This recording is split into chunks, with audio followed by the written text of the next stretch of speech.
Hey everybody! So this week we're starting a new article. We're going to be reading about the Irwin family. Throughout the week we're going to be watching videos and reading stories about this family. So we're going to start with our title. Irwin family helps animals. A famous family helps many wild animals. This family is the Irwin family.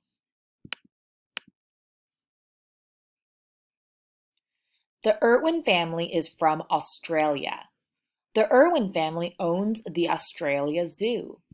Australia had wildfires in 2019 and 2020. The wildfires hurt many animals.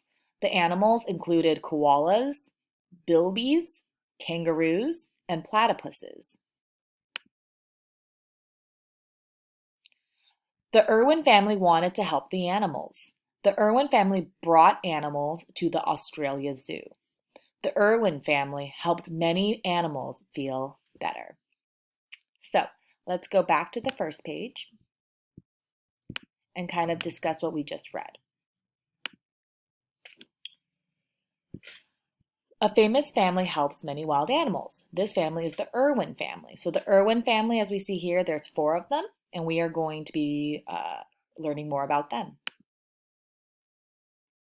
They're from Australia, which is another country and continent far away from us. And they own a zoo there called the Australia Zoo. And in Australia last year and some of this year, they had a lot of fires, a lot of wildfires. We'll watch some videos about the wildfires. And this wildfire hurt many animals. So these were some of the animals, koalas, bilbies, kangaroos, platypuses that were affected by the fire. They lost their homes. They might have been severely hurt from all the fires. And so the Irwin family helped them by bringing the animals to the zoo where people can take care of them. And it helped many animals feel better.